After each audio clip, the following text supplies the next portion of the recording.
तो आप सब कैसे हो। आज क्लास 12th का बच्चों इंग्लिश का जो पेपर हुआ है सेट 1 के क्वेश्चन पेपर को डिस्कस करेंगे, जिसका पहला क्वेश्चन बच्चों जो गिवन है आप देख सकते हैं।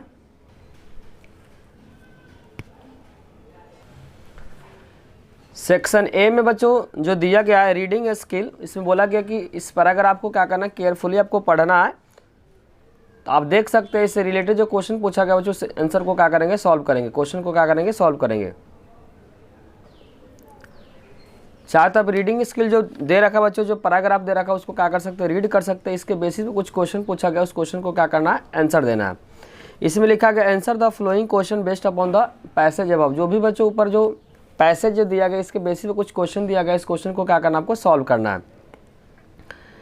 पहले क्वेश्चन में जो लिखा गया बच्चों, अकॉर्डिंग टू पैराग्राफ 1, पैराग्राफ 1 में बोला how does the author describe the evolution of the marketing. Marketing जो इवोल्यूशन हुआ बच्चों किस तरीके से हुआ है और ये बताना है अकॉर्डिंग टू बच्चों पैराग्राफ नंबर 1 के अकॉर्डिंग। तो पैराग्राफ नंबर 1 दिखा देते बच्चों, इसमें बताना है कि मार्केटिंग इवोल्यूशन के बारे में। तो इसका आंसर जो बच्चों यहाँ पे हो जाएगा फर्स्ट पार्ट का, marketers once relied purely on the instinct, they now rely data driven insight on the top that cutting edge technology and the analysis of the shifting। बच्चों यहाँ तक आपका स्पेक्ट्रम तक लिखना है। तो फर्स्ट का जो आंसर हो जाएगा बच्चों, अंडरलाइन कर देते हैं, फर्स्ट का जो यहाँ से लेकर आपको यहाँ तक लिखनी थी। 2 नंबर का क्वेश्चन था बच्चों, यहाँ से यहाँ तक फर्स्ट पार्ट का आंसर है। सेकेंड में जो क्वेश्चन दिया गया है फर्स्ट का बच्चों सेकेंड पार्ट में लिखा है choose one of the following statement that apply reflected on the point view of the writer. Writer के बच्चों पॉइंट ऑफ व्यू से बताना है। तो इसका जो राइट आंसर हो जाएगा बच्चों, art and the science should work in the tandem to the effective marketing. तो इसका राइट आंसर हो जाएगा बच्चों, सेकेंड का जो राइट आंसर हो जाएगा वह बी हो जाएगा।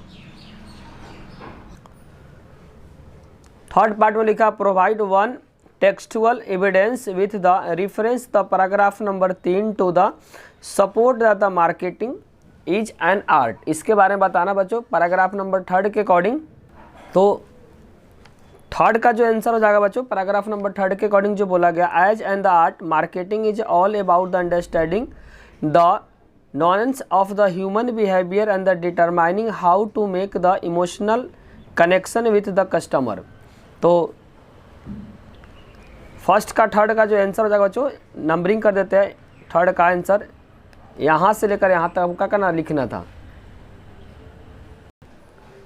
फोर्थ में लिखा गया बच्चों based on the passage assess how data and the digital platform have the transform to the field marketing and the employer. इसका जो आंसर हो जाएगा बच्चों, नंबरिंग कर दी फोर्थ पार्ट का बच्चों आंसर यहाँ से लेकर फोर्थ पार्ट का बच्चों जो आंसर हो जाएगा the science side of the marketing tells us the latest the data guide the strategy will be the most effective marketer and the now reporting the need and the digital first expert including digital proficiency data analysis data and science. तो fourth का बच्चों जो right answer हो जाएगा यहाँ से लेकर आपको यहाँ तक क्या करना है, लिखना था।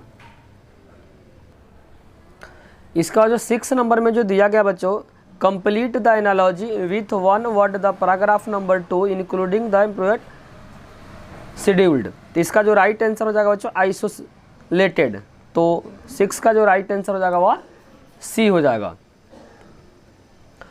क्वेश्चन नंबर बच्चों 7th में जो लिखा गया marketing is all about the understanding the nuance of the human behaviour. तो इसका जो राइट आंसर हो जाएगा बच्चों the complexity of the human character. तो राइट आंसर हो जाएगा बच्चों सी। 8 पार्ट में लिखा गया complete the flowing based upon the understanding of the above passage according to the writer modern marketing build on the both art and science. तो इसका right answer हो जाएगा बच्चों आर्ट एंड साइंस। क्या हो जाएगा, आर्ट एंड साइंस। इसमें आगे लिखा गया बच्चों डैश एक्सीड द एक्सपर्ट। तो इसका एम्प्लॉय हो जाएगा, क्या हो जाएगा बच्चों, एम्प्लॉय।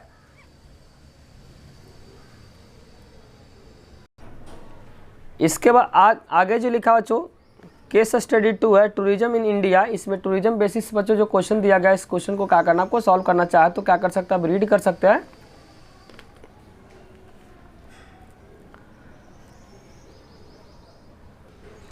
तो यहाँ पे लिखा है बच्चों, complete the flowing suitability in the introduction of the researcher link the tourism of the India GDP in the highlight.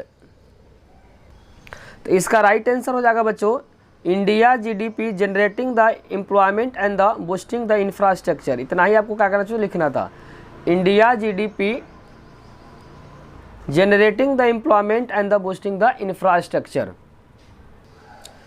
Question number second का सेकेंड पार्ट में लिखा, what would be the flowing classified as the study involve the primary data collection through a structured survey. तो इसका right answer हो जाएगा method of the analysis. क्या हो जाएगा बच्चों, राइट आंसर सी हो जाएगा, method of the analysis.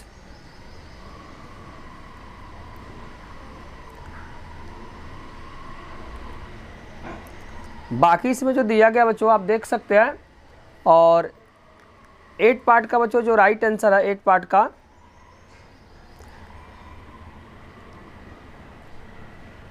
Right answer हो जाएगा बच्चों डी। राइट आंसर क्या हो जाएगा, डी। बाकी बच्चों पेपर को देखें, कमेंट बॉक्स में बच्चों आप नंबर को जरूर से बताएं।